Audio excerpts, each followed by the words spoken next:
It is Friday, February 4th, 2022, and you are watching Right on Cue Sports.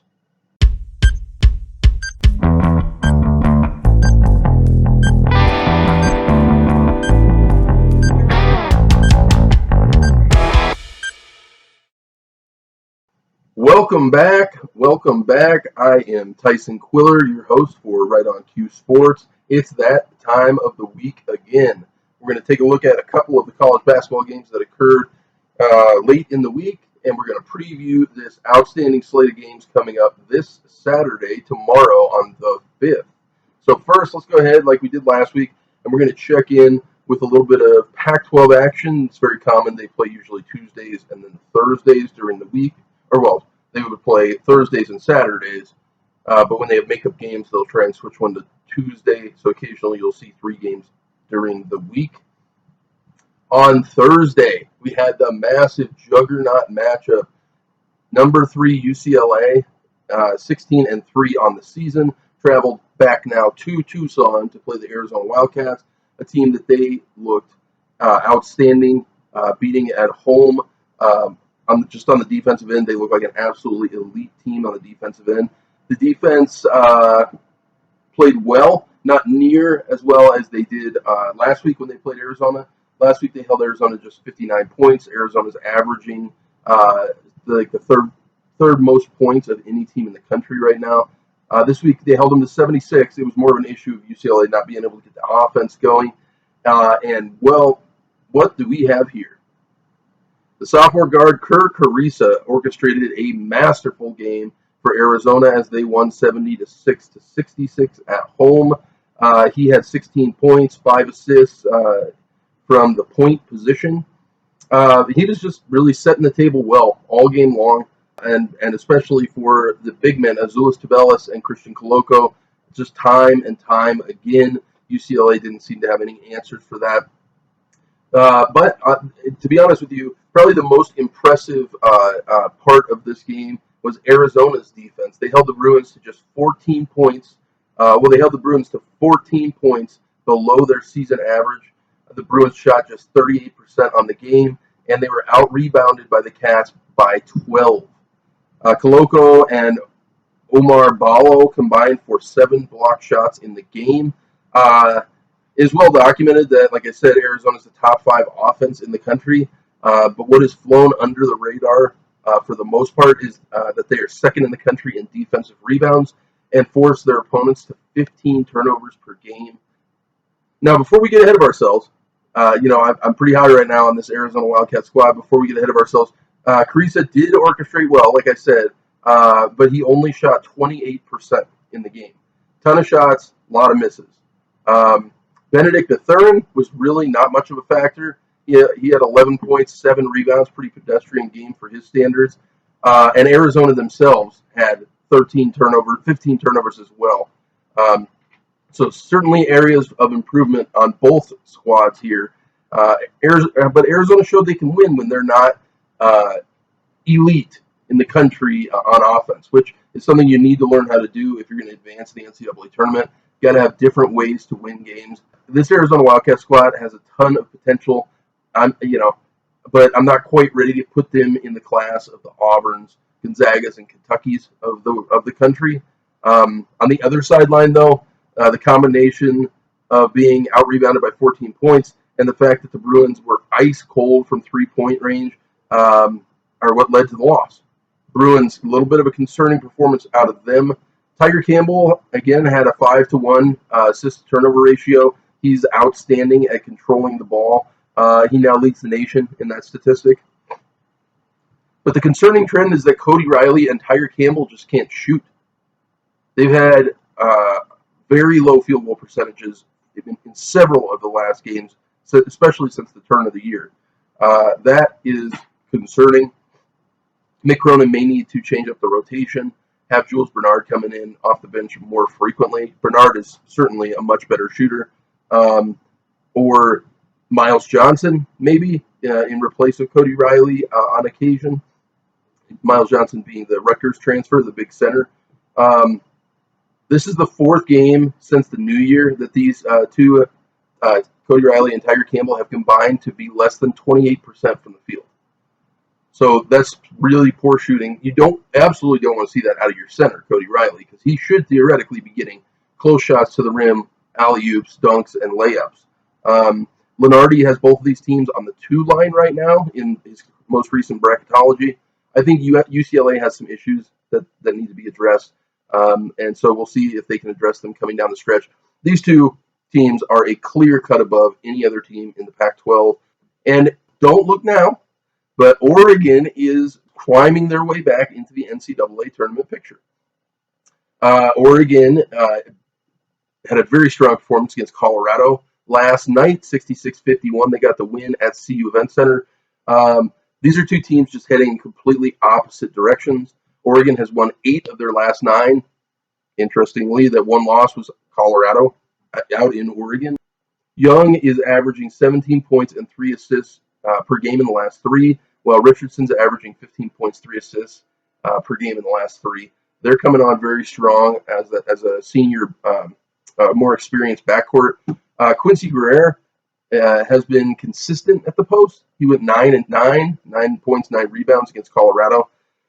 Something interesting I did not know, but for my team, the Colorado Buffaloes, Oregon coming into this game had never, ever won at CU.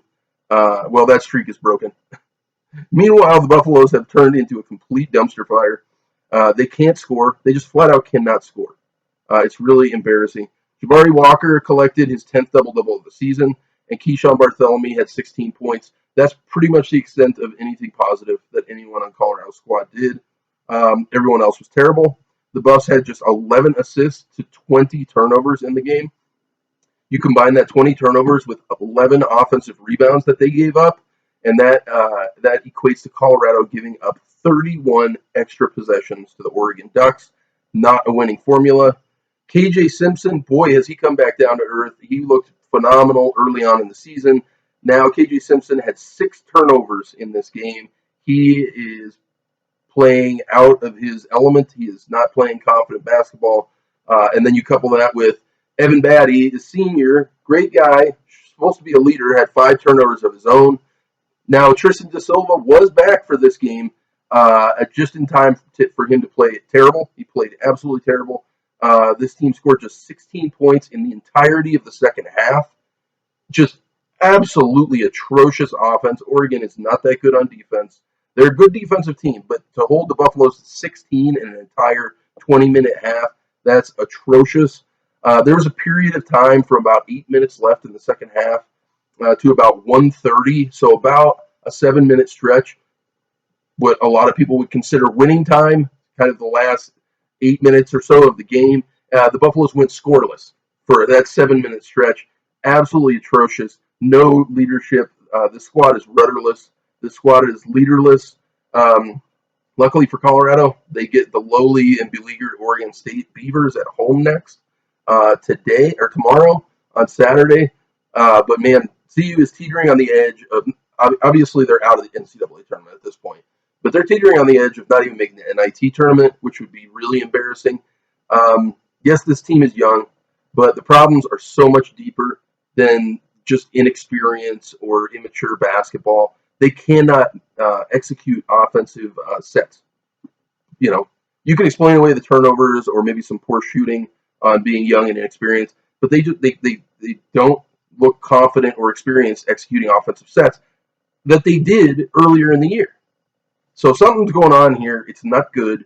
Now I'm back into the bandwagon of thinking maybe we should, the Buffaloes should look at reorganizing their starting 5 or their substitution habits. But anyways, that's a little piece on the Colorado Buffaloes. And meanwhile, like I said, the Oregon Ducks have played their way back now into the NCAA tournament conversation. Joe Lunardi has 4 Pac-12 teams being in the NCAA tournament. Obviously, UCLA, Arizona, USC, and now Oregon. Interestingly enough, Stanford and Washington State are potentially still alive to make the NCAA tournament, while Colorado is a lock to not make it at this point.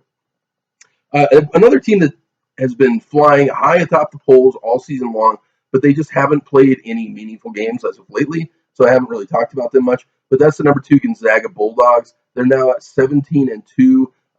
They have won 11 games in a row.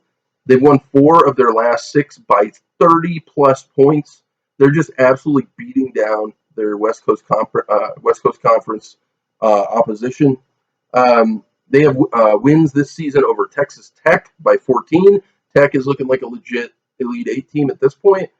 They also beat Texas 86-74 and UCLA very, very early in the year, 83-63. That was an impressive, dominant performance. A little bit about this Gonzaga Bulldog squad. Point guard Andrew Nembhard is in top 20 in the country in assists per game at 5.3. The 7-foot freshman phenom center Chet Holmgren, 8th in the country with 3.2 blocks per game.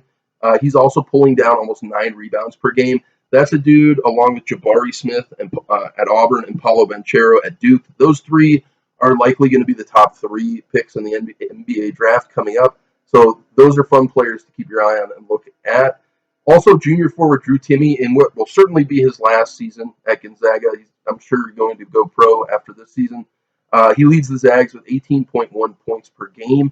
A little bit of a drop-off in his production now that we are here later in the season from what he did last year as they made that run to the national championship game.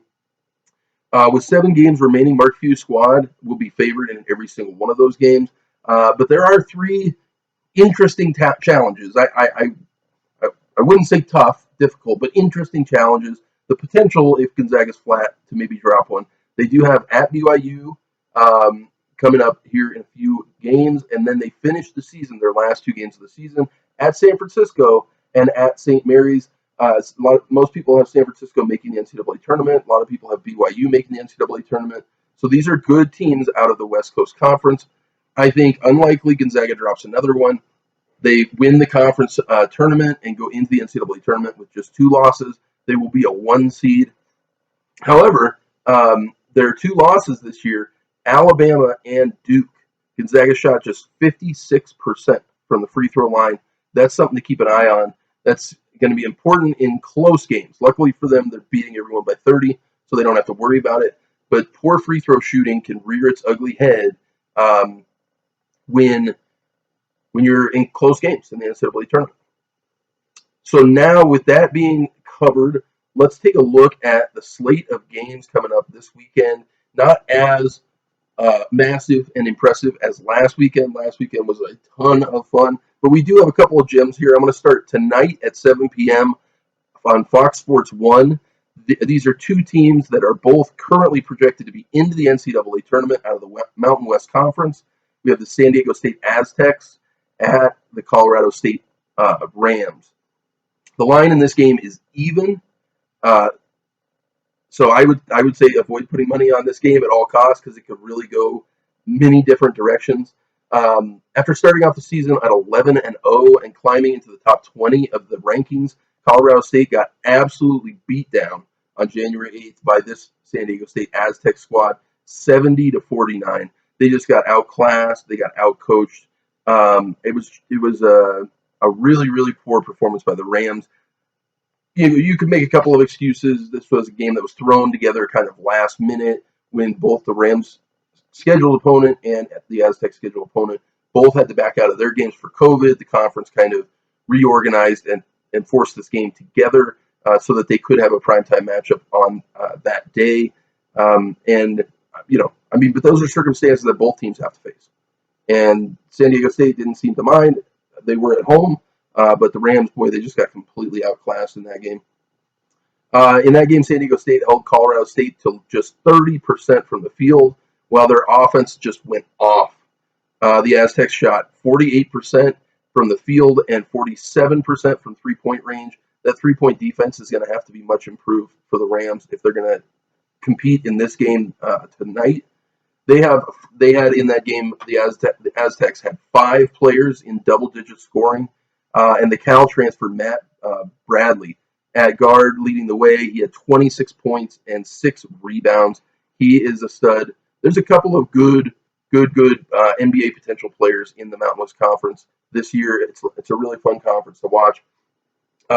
Likewise, in that game, San Diego State out-rebounded the Rams by 17. That needs to be another point of emphasis.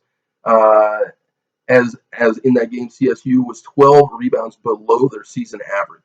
So 3-point defense and rebounds, especially defensive rebounds, limiting extended possessions are going to need to be key. The Rams' three forwards, Deshaun Thomas, Adam Thistlewood, and James Moore, pulled down a combined 3 rebounds. 3. From your 3 big men that played in the game, they got 3 rebounds in the whole game. Yes, you heard that correctly, 3. So the Rams, in order for the Rams to get the win, those 3 must play more physical basketball, especially under the hoop on the defensive end. Also, the backcourt needs to shoot better for Colorado State. They made just 3 of 20 3-pointers in that game against San Diego State. Now, David Roddy and Isaiah Stevenson combined for just 1 assist and 7 turnovers in that game. They need better guard play and more physical play under the hoop, like I mentioned, and this will be a close one if they can pull that off. The latest Joe Lunardi bracketology has 4 Mountain West Conference teams in the tourney. Both of these teams, like I mentioned, are in amongst those 4. This is a strong conference this year.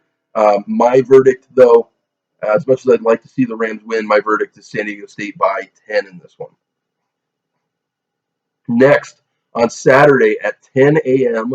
on Fox, kicking off the weekend, number 17 UConn, 15-5 on the year, are traveling to number 12 Villanova at 16-6.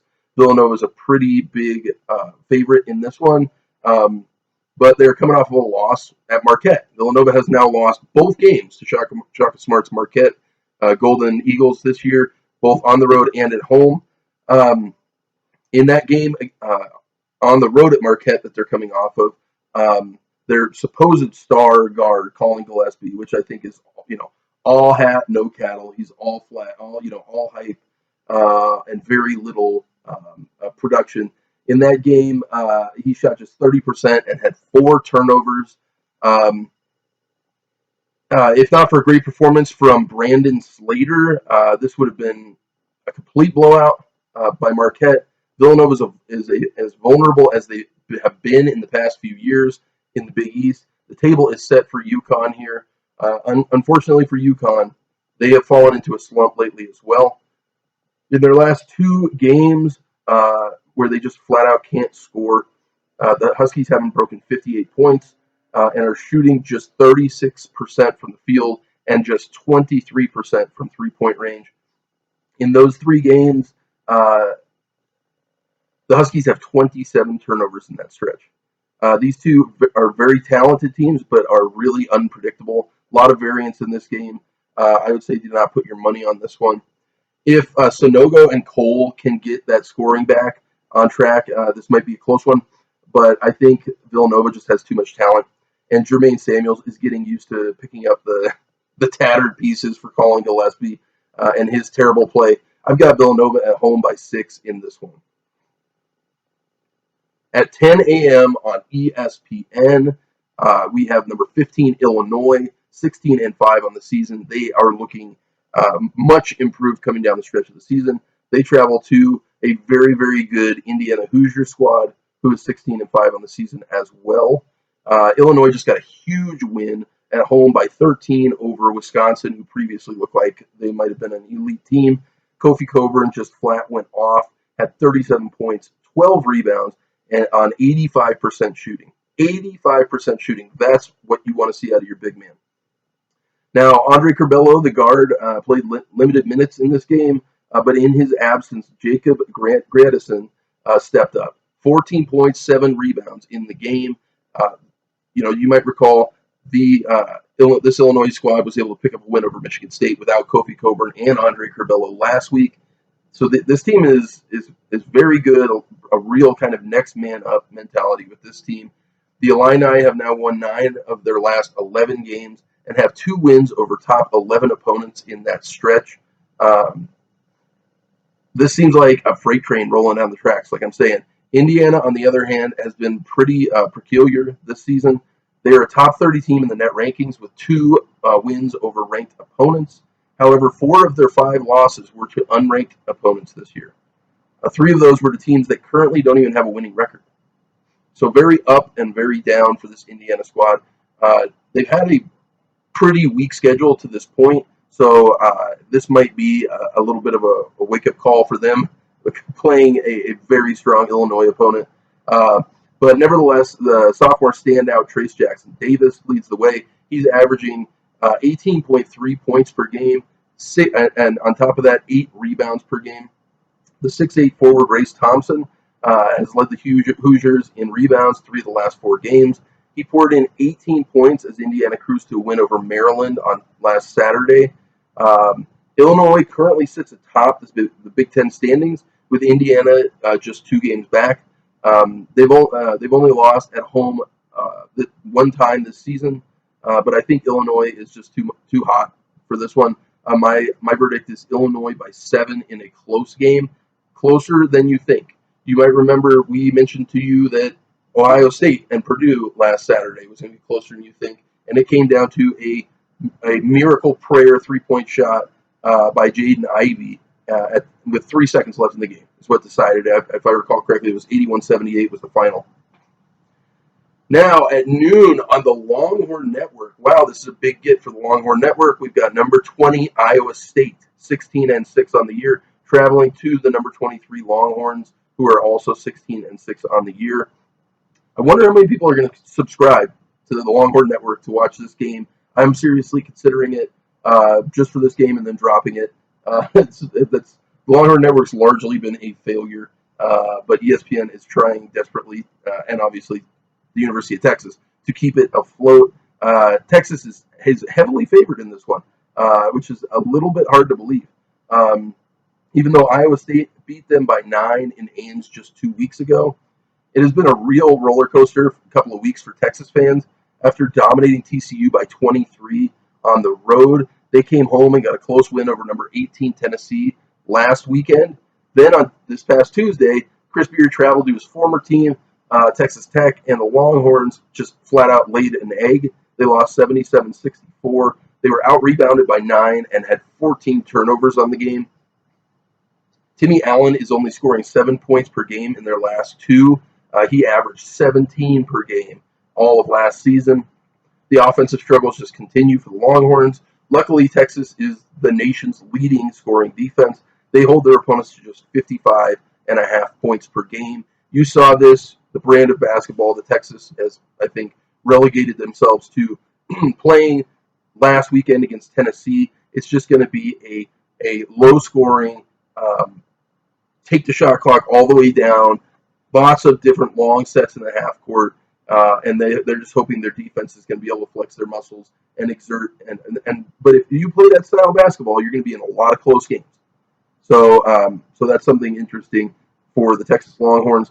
The Penn State transfer Isaiah Brockington to Iowa State, he did score 24 and pulled down 8 rebounds, but only on 11 of 28 shooting in that game against Texas. But he took 28 shots. 28 shots to get 24 points.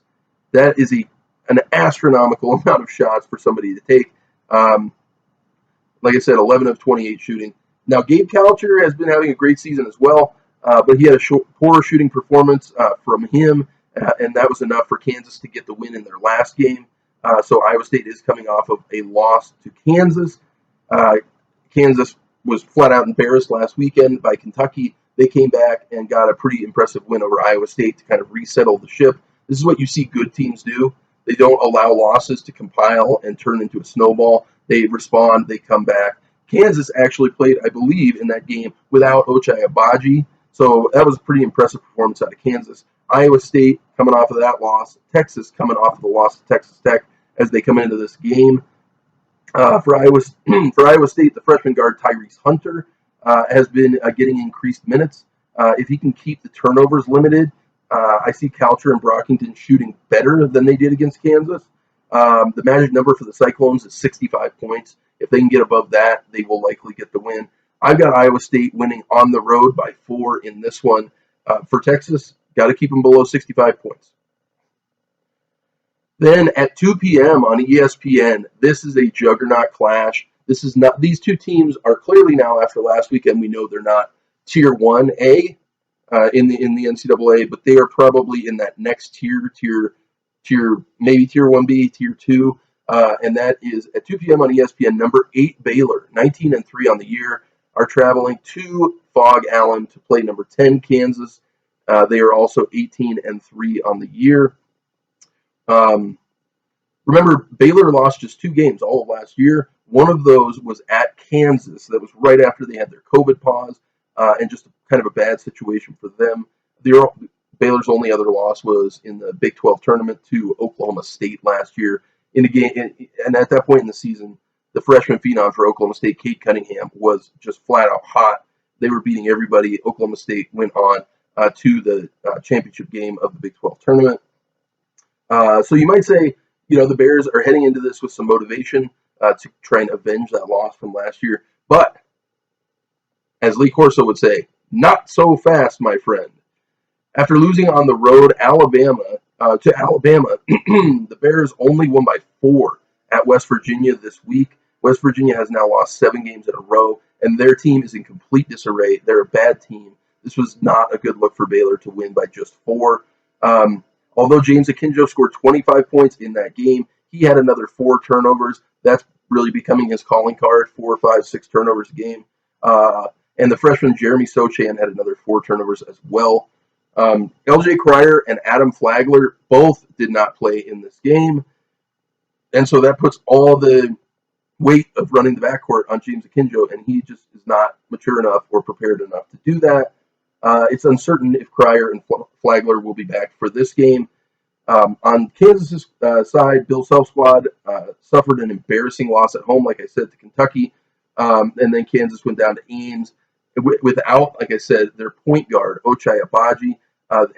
Ochai is the leading scorer in the Big 12. Kansas played without him, and they reclaimed their Big 12 supremacy. Big David McCormack, who had just 3 points and 1 rebound versus Kentucky. He got absolutely dominated by Oscar Tshiebwe. In the game against Iowa State earlier this week, David McCormack had 14 points, 14 rebounds. He did not miss a single shot in that game. So good bounce back for David McCormack. They had 4 players reach double-digit scoring and 19 assists on 28 made baskets.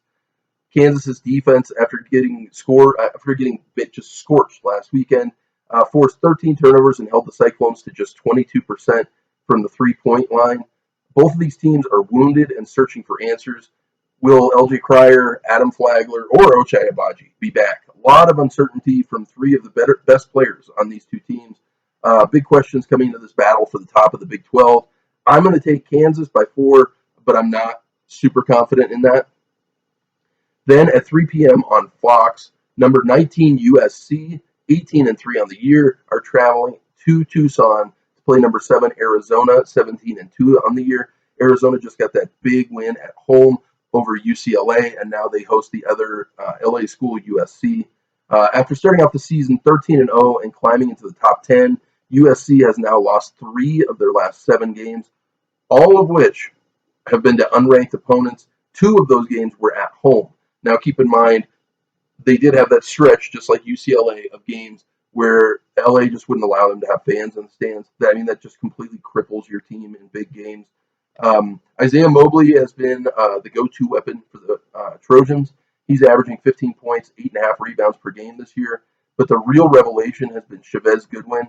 He has a nonstop motor. I've been very impressed with him. I think, if I recall correctly, he had like 18 rebounds against the Buffaloes when they came out to Boulder. And that really kind of kicked off Colorado's just complete death spiral that they're in right now. But for the Trojans, Boogie Ellis has really been a disappointment. They have a lot of issues they need to clean up with their guard play. I think this is a team that's outmatched here. Southern Cal is 238th in the country in turnover margin. In low-scoring games, they've been able to kind of contain this really poor ball control.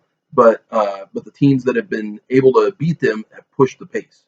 Well, if anyone's going to push the pace, it's Arizona. They're 3rd in the country in scoring offense, and they force their opponents into 15 turnovers per game. I think this matchup is just terrible for USC. The Wildcats have 2 of the top 7 scorers in the Pac-12 this year in Tubelis and Mathurin.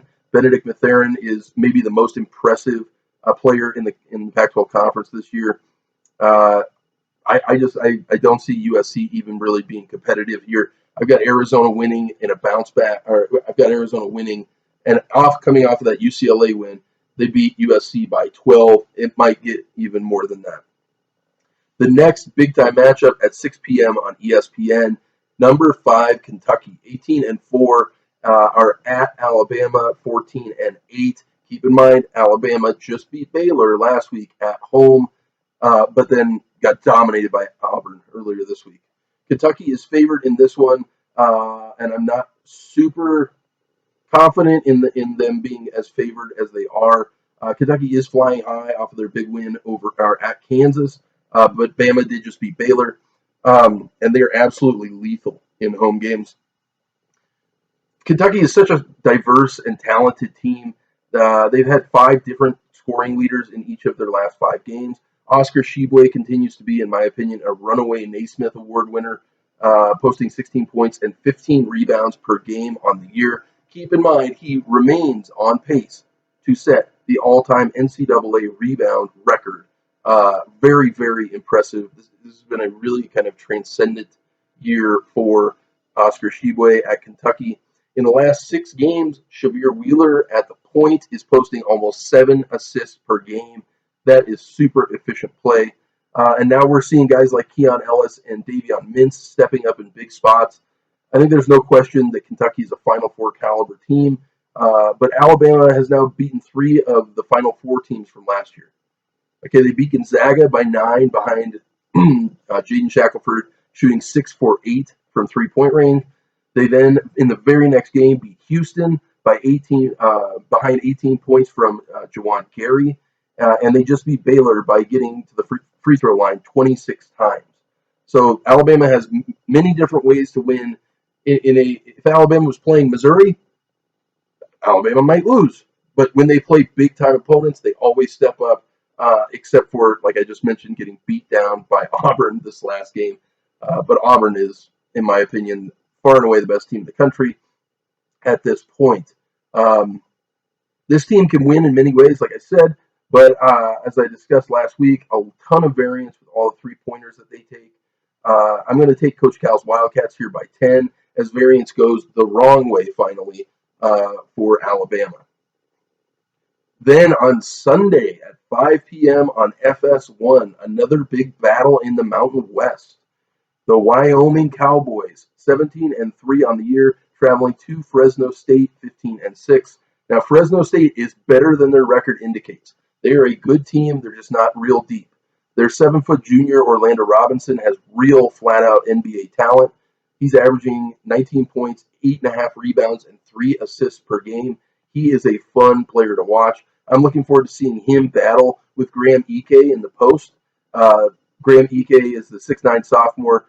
Ike is a top 30 scorer in the country, averaging 19.7 points per game, and he's a good complement piece to the point guard Hunter Maldonado, who has really been kind of the best player at Wyoming for a couple of years now. He is 5th in the nation with 6.5 assists per game, while adding 19.4 points per game as well. Both of these teams are not super deep, so you're going to see the starters play a ton of minutes. Foul trouble could become an issue as we move forward in this game. The Cowboys scored 10 more points per game than the Bulldogs, and so Fresno State hangs their hat on defense. This game was originally scheduled for January 8th, but postponed due to COVID issues with the Fresno State program. Joe Lunardi, Bracketology, has the Cowboys as the last team in to the NCAA tournament as of right now. I think they need to win this matchup to keep their tournament hopes alive. This is a game they can't afford to drop. I think Wyoming will pull it out on the road by 6. 70 points is the magic number here for the Cowboys. If they can surpass that, then they're playing the game on their terms, and they will get the win on the road. So a little bit of a quick recap here of my picks for the weekend. I've got San Diego State over Colorado State tonight. That one's going to be a big, fun one up at Moby. On Saturday at 10 a.m., I've got number 17 UConn losing to Villanova, number 12. Then I've got number 15 Illinois beating Indiana on the road. Number 20 Iowa State beating number 23 Texas on the road. I then have 2 home teams that I picked. Number 10, Kansas beating number 8, Baylor at Fog Allen. And number 7, Arizona winning at home over number 19, USC. In my last two picks for this weekend, I've got number 5, Kentucky beating Alabama on the road, and Wyoming winning on the road over Fresno State. So that's 1, 2, 3, 4, 5. 5 of the 8 games. I've got the road team, and I've got at least half of the dogs that I've picked. So it's going to be a very, very fun weekend of college basketball. I'm looking forward to it. Get your popcorn ready. Pop some cold ones. Let's have ourselves a good weekend of college basketball. And I will see you next week as we recap these games. Thanks again for checking out Right on Cue Sports, and we'll get at you next time.